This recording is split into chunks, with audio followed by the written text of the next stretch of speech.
So good day everyone, I am Binarby Panalangin and now I'm going to explain to you the first stage of Erikson theory about first psychosocial development.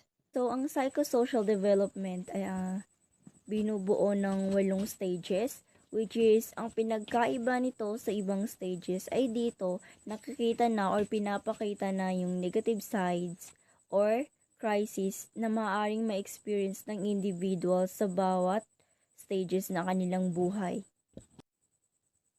Halimbawa nito ay itong stage 1. Nakikita na rito yung yung crisis or negative side which is mistrust.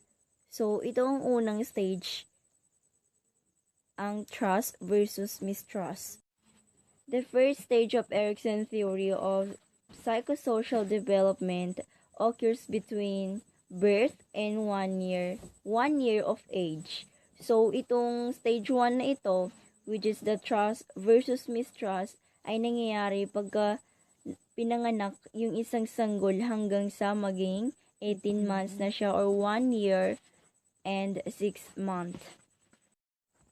So ayon kay Erikson, or ayon kay Mr. Erikson, ito ay ang isa sa pinakamahalagang stages because dito, ito ang foundation.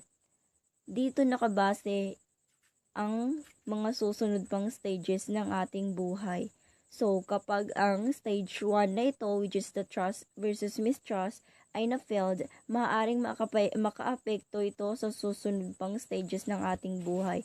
Maaaring ito ang madala ng bata sa kanyang paglaki kapag na-failed itong stage na ito. So, in short, dapat mag-successful itong stage na ito. Dapat ang ma-develop ng bata ay trust. So, infant is utterly dependent. Developing trust is based on the dependability and quality of the child's caregivers. So, ang infant o sa stage na ito, which is the trust versus mistrust, ay ang sanggol ay nakadepende or nakabase or umaasa.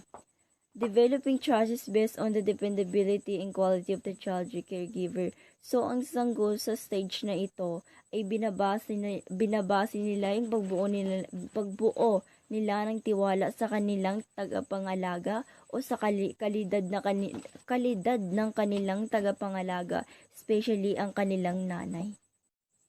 So, at this point in development, the child is utterly dependent upon adult caregivers for everything they need to survive, including food, love, warmth, safety, and nurturing.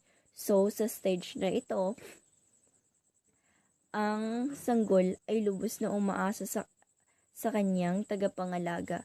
Lahat ng pangangailangan nila para sila'y mabuhay ay inaasa nila sa mga tagapangalaga nila, which is yung mga caregivers, ng halimbawa yung nanay, yung mga nakautos or yung mga naka-assign na mag-alaga sa isang sanggol. Inaasa nila doon ang kanilang pangangailangan sa kanilang pang-araw-araw, which is yung kailangan nila, which is yung pagkain, pagmamahal, init, safety. So kapag ang sanggol ay successful yung pagbuo nila ng tiwala, mararamdaman nila na secured and safety sila sa mundo. So, if a caregiver fails to provide adequate care and love, the child will come to feel that they cannot trust or depend upon the adult in their life. So, sa stage na ito, kapag ang isang tagapangalaga o caregiver ay na-fail siya sa pagbibigay ng pagmamahal at tamang pangangalaga, mararamdaman ng bata na hindi nila mapagkakatiwalaan at hindi nila maaasahan ang mga nakakatanda sa kanilang buhay. So, ang nabubuo na dito sa mga ganitong nangyayari ay mistrust. So, if two caregivers who are inconsistent, emotionally unable, or rejecting contribute to feelings of mistrust in the children under their care. So, kapag ang dalawang tagapangalaga or caregivers ay inconsistent, hindi tuloy-tuloy, or magkaiba yung trato nila sa bata, yung isa, mahal niya yung bata, yung isa, pinapalo niya, tapos, iba pa yung pagbibigyan nila ng pagmamahal, iba pa yung trato nila sa iba yung trato ng isa sa sanggol at iba rin naman yung trato ng isa sa sanggol. So, mararamdaman ng bata na ang kawalan ng tiwala. Di ba yung may mga batang yung mga batang kapag halimbawa pinapahawak ng nanay sa ibang tao, di ba umiiyak? Yun yung mga mistrust. So, failure to develop trust will result in fear and belief that the world is inconsistent and unpredictable. So, kapag na-failure ito, stage na ito, at hindi na-develop ang trust, magre-resulta ito ng takot at paniniwala na ang mundo ay hindi tuloy-tuloy at hindi mahulaan. So, kailangan talaga kapag ang sa stage na ito ay ang mabuo or mas successful na mabuo ay ang trust. According to Mr. Erikson, no child is going to develop a sense of 100 trust or 100 doubt. Erikson believed that successful development was also or all about striking a balance between the two opposing sides. So, ayon kay Erikson, ay imposibleng magkaroon ang isang sanggol ng 100% trust or 100% doubt.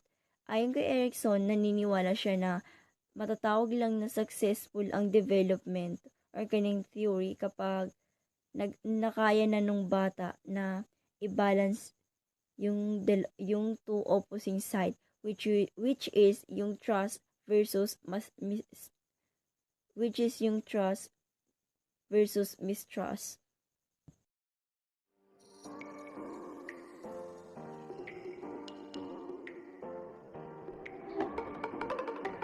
Autonomy, shame, and doubt. Okay, so good day everyone. So now we will talk about psychosocial development theory ni Mr. Erikson. Autonomy, shame, and doubt in psychosocial stage 2. So katulad ng binanggit ko kanina, ang ating tatalakayin ay iikot lamang sa psychosocial development theory ni Mr. Erikson. Particular na sa ikalawang stages o mas kilala bilang autonomy, shame, and doubt. Autonomy, shame, and doubt is the second stage of Erikson stages of psychosocial development. Katulad ng paulit-ulit kong binabanggit, ang psychosocial development theory ni Mr. Erikson ay binubuo ng 8 stages. Natalakay na natin ang una, which is ang trust versus mistrust na nireport ni Miss Panalangin. Ngayon naman, dadako tayo sa pangalawang stages na kilala bilang autonomy versus shame and doubt. Autonomy versus shame and doubt. This stage occurs between the age of 18 months to around 2 or 3 years old.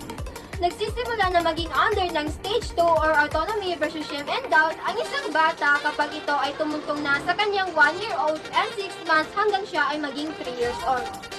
According to Erikson, children at this stage are focused on developing a greater sense of self-control.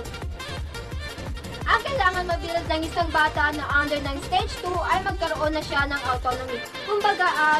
Kumbaga marunong na siyang mag-decide para sa sarili niya.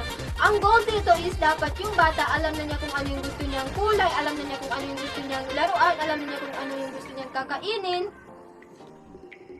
Psychosocial conflict, autonomy versus shame and doubt. Ang positive side sa stage 2 is yung autonomy o pagkakaroon ng self-control ng isang bata. Marunong siyang mag-decide kung ano yung gusto niya, ano yung gusto niyang kulay, ano yung gusto niyang kainin. Ang crisis naman dito is yung shame and doubt. Nangyayari ito kapag hindi natuto yung isang bata sa kung ano talaga yung gusto niya. Ang mangyayari, nagdadalawang isip siya. May isip niya kung gusto ko ba talaga to, kung kaya ko ba talaga to. Major questions. Can I do things myself or am I relying on the help of others? So, pinapakita dito kung kaya na ba niyang gawin ng sarili lang niya o kailangan pa niyang humingi ng tulong sa mga taong nasa paligid niya. Ang tinutukoy dito ng mga gawain is yung simpleng pagpili ng mga laruan, pagpili ng kakainin.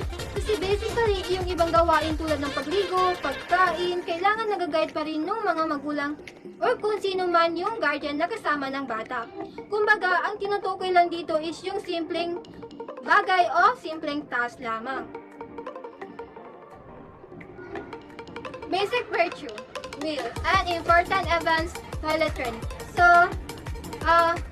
yung toilet training, yan yung tawag sa pagpapractice sa isang bata kung paano siya dapat iihi o kaya na may dudumi. Kapag lalaki, nakatayo. Kapag babae naman ay nakaupo. Maganda na pagtuunan talaga ng pansin na magkaroon ng toilet training yung mga bata kasi once na hindi nila ma-develop yun, hindi nila matututunan yun. Madadala nila yun, fixation na yun hanggang sa susunod pang stages ng kanilang buhay. Autonomy versus shame and doubt builds on the previous stages. Katulad ng lagi kong binabanggit dito sa Psychosocial Development Theory ni Mr. Erikson, yung mga previous stages, nakaka-apekto sila sa present stage o kaya sa future stage. Kaya dapat lang na lahat ng pwedeng gawin na sa mga stages para hindi na to magsanhi pa ng mas malaking problema kapag nadamay na yung ibang stages. Erikson's theory of psychosocial development describes a series of age stages that takes place throughout the course of life. Katulad ng binanggit ko kanina, ang psychosocial development theory ni Mr. Erikson ay binubuo ng 8 stages. At nagsisimula yon once na ipanganak ang isang sanggo o isang bata hanggang sa ito ay old ages. The first stage of development, trust versus mistrust, is all about developing a sense of trust about the world. The next stage, autonomy versus shame and doubt, builds upon that earlier stage and lays the foundation for the future stage to come. Katulad ng natalakay natin kamakailan lang, ang stage 1 ay trust versus mistrust. Kapag naging successful at na-develop sa isang bata ay yung tinatawag na trust, magkakaroon siya ng tiwala sa sarili niya at magkakaroon siya ng confident na gumawa ng desisyon. Yun nga lang kapag ang na-develop sa stage 1 ay mistrust, baka magkaroon siya ng problema sa pagtitiwala kahit nasa sarili niya. Ang mangyayari, madadala niya yun hanggang dito sa stage 2. At hindi siya magkapag-decide kung ano yung gusto niya at lagi siyang magdadalawang isip sa mga desisyon na ginagawa niya.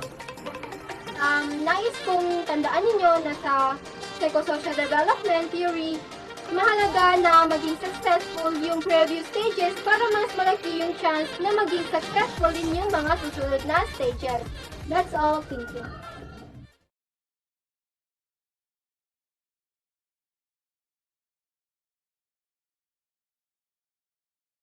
What is initiative versus guilt?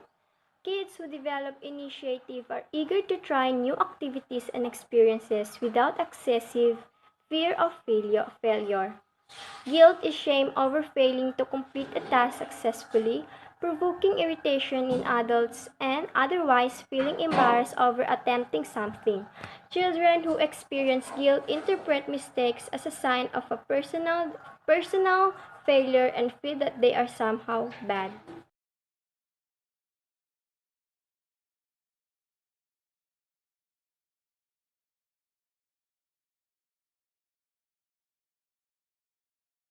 Here's some example of initiative versus guilt.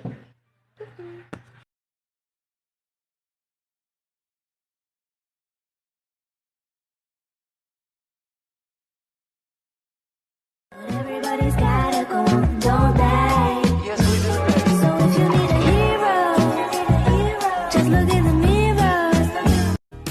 Good day everyone, good day mom. So this is the fourth stage of Erikson Psychosocial Development. So nag-occur to at the age of 6 to 12 years old, kung saan tayo ay nasa ating elementary school or ating elementary school days. So biniview ni Erikson itong elementary school as a critical for our social development for self-confidence. Industry versus inferiority is more focused on the outside world, like the children is more focused on the outside world, like schools, sports, and their peer relationships. So through this development, they are getting report cards, grades, and feedback from the teacher. So, ang nagpe-play na important role dito ay ang teachers, students, at saka ang parents. So, ang main event dito ay ang school. When we say industry, the child is developing new skills. So, yung school yung nagpo-provide ng opportunities na yun kung paano magagamit ng bata yung abilities niya for doing something. Inferiority is if the support is not given, nag-occur yung inferiority.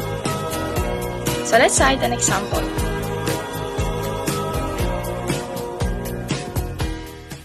John struggles with math, but his parents reassure him and help him para mas mag-improve pa yung abilities niya for doing his math subject.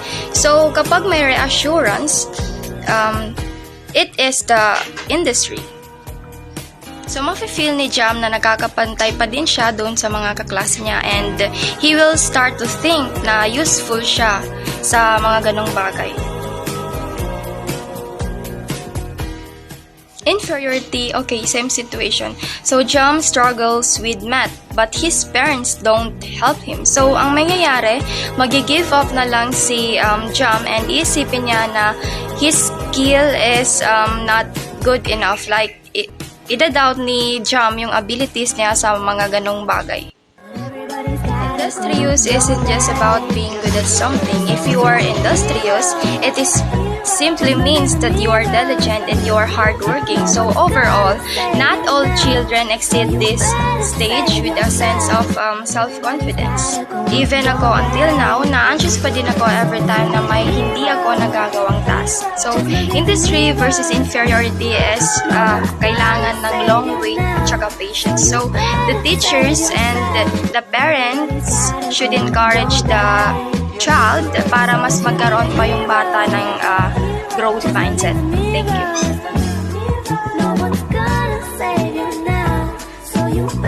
Good day to each and everyone, especially to you, Ma'am Ana Tricia. I am by Azaira A. Sankey from STEM 11B, so I am going to discuss the identity versus confusion. Identity versus confusion is the fifth stage of ego in psychologist Erikson theory of psychosocial development. This stage occurs during adolescence between the age of approximately 12 and 18. During this stage, adolescents explore their independence and develop a sense of self. So what is identity? Identity involves experiences, relationships, beliefs, values, and memories that make up a person's subjective sense of self. In a short term, identity is knowing who she is and what she believes. So from the word identity, pagkakakilanlan mo sa isang tao, sa isang bagay o sa iyong sarili. Ang halimbawa ng identity is kapag ang isang teacher, alam mo ang identity ng isang teacher, masasabi mo na siya ay teacher kasi alam mo yung identity niya. Another example of identity is isang bagay kapag may nakita ka na bagay. So masasabi mo na yun ay yan pala ay ball pen, pencil or at iba-iba pa. Alam mo yung pagkakakilanlan ng tao at bagay. Pati na rin sa iyong sarili. Alam mo yung paniniwala mo sa buhay at kung ano ang iyong gusto sa buhay. So, what is confusion? Confusion, kids who are not allowed to explore and test out different identities may be left with what Erikson referred to as a confusion. In a short term, confusion is not being sure of who she is and what she believes. From the word confused, ang halimbawa ng confusion ay kapag may nakasalubong ka na lalaki tapos mahaba ang buhok. Tapos mapapaisip ka kung ano ba siya, babae ba siya or lalaki. Marami kang katanungan sa iyong sarili na gusto mong masagot, kaya nakukonfuse ka. Another example of confusion is kapag sa reporting, kapag hindi mo maintindihan yung reporting, nako-confuse ka kung, ano ba yon? Ano ba yung sinabi niya, tugma ba dun sa report niya? So, yun yung confusion. Parang nanghihinayang ka sa mga bagay na nalalaman mo or marami kang katanungan sa iyong sarili na sa madaling salita, ang identity ay alam mo ang pagkakakilanlan ng isang tao bagay, lalo na ang iyong sarili. Habang ang confusion naman ay nagdudulot ng kalituhan sa iyong sarili at sa mga bagay-bagay. That's all and thank you. The sixth stage of Erikson's theory of psychosocial development is intimacy versus isolation. Hi, I am Apaisa Samansumaga and I'm gonna discuss you the intimacy versus isolation theory of Erikson. This stage takes place during young adulthood between the age of 18 to 40 years old. During this stage, the major complex centers on forming intimate, loving relationship with others. According to Erikson, during this stage, we begin to share ourselves more intimately with others. We explore the relationship leading towards longer-term commitments with someone other than a family member. We develop a relationship with others. So, intimacy is a choice to open yourself up to others, and share yourself who you are and your experience so that you can create lasting or strong connection. And kapag naput mo yung self mo doon and nagka-trust ka, you develop intimacy. Isolation, on the other hand, is a person attempt to avoid intimacy. This may be dahil natatakot ka sa commitment or natatakot kang i-open up yung sarili mo sa kahit na sino. Isolation is often the result of fear of rejection or dismissal. Natatakot ka na i-reject ka ng ibang tao. You are afraid that you will be turned down or pushed away from a friend. So, if you were harmed in an intimate relationship, you may fear intimacy in the future.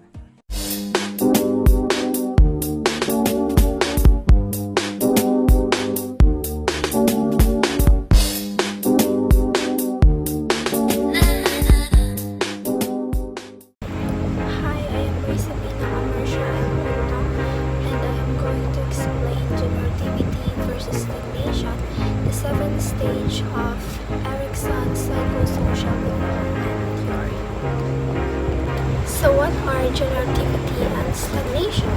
So generativity. Research indicates that middle-aged adults who develop a sense of generativity are more motivated to make positive health decisions. Thus, they would also likely tend to their healthcare needs regularly. Stagnation, conversely, someone with a sense of stagnation may experience less motivation to look after themselves, resulting in less stringent healthcare routines and a lower level of health later in life.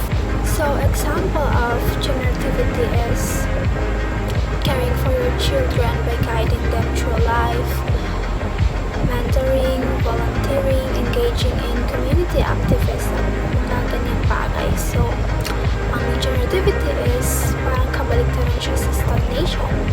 Because in stagnation, you are less motivated. You are less motivated to do such thing. Then we have benefits of generativity.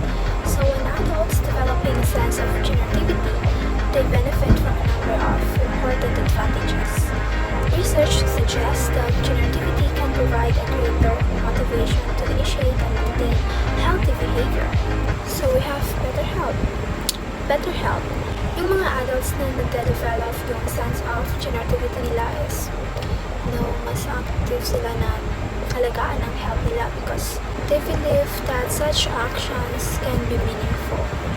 And in greater productivity, generative people are productive in a variety of ways, like teaching, mentoring, and volunteering both in their personal life as well as work. So yes, they are productive to do things. Then, greater fulfillment. People who are able to develop this skill are also more likely to experience a greater sense of satisfaction with themselves and with life in general. So they are satisfied already with what they have and feel that they have lived a life of consequences and joy. So greater fulfillment, they are satisfied with their life, with what they have. Yes. And we also have consequences of stagnation. So when people fail to achieve generativity, They instead develop a sense of stagnation. Such feelings can have an impact on how people manage the later years of their lives. So, we have poor health. So, di ba sa generativity, better health. So, stagnation, poor health. So, poor health, generativity has been linked to health outcomes in later lives. So, those who are left with a sense of stagnation may face worse health as they age. Lower quality relationship. Because the development of generativity is linked to healthy relationship with others, stagnation may be a result of poor quality social connection and decreased life satisfaction. People who don't achieve sense of generativity are less likely to feel satisfied with their lives. So that's all. Thank you. Good day everyone, my name is Raisa Untong, the last reporter in Erik Erikson's Psychosocial Development Theory. Our topic is about the final stage or the stage 8 of Erik Erikson's Psychosocial Development, which is the integrity versus despair. So sa stage na to, dito nila naiisip kung fulfilled na ba sila sa naging buhay nila o nagsisisi sila sa mga naging desisyon nila sa buhay nila. This stage begins at approximately 65 and ends with death. During this stage, people reflect back on the life they have lived and come away with either a sense of fulfillment from life well lived or a sense of regret and despair over a life misspent. What are the integrity versus despair? So integrity. Integrity is also known as ego integrity. Refers to a person's ability to look back on their life with a sense of accomplishment and fulfillment. While despair refers to looking back on life with feeling of regrets, shame, or disappointment. These are the characteristics of integrity. Acceptance, a sense of wholeness, lack of regrets, feeling at peace, a sense of success, feeling of wisdom. And the characteristic of despair is bitterness, regret, ruminating over mistakes, feeling that life was wasted, feeling unproductive, and hopelessness. Success at this stage leads to feeling of wisdom, while failure results in regret, bitterness, and despair. For example, is when an individual is facing a terminal illness, and it's either they will accept their fate or they will not accept it kasi marami silang pagsisisi sa nagawa nila, sa naging buhay nila, and feeling nila yung naging na waste lang yung buhay nila kapag sa despair. Pag sa integrity naman is maa-accept nila yung fate nila kasi alam nila sa sarili nila na wala silang pagsisisi.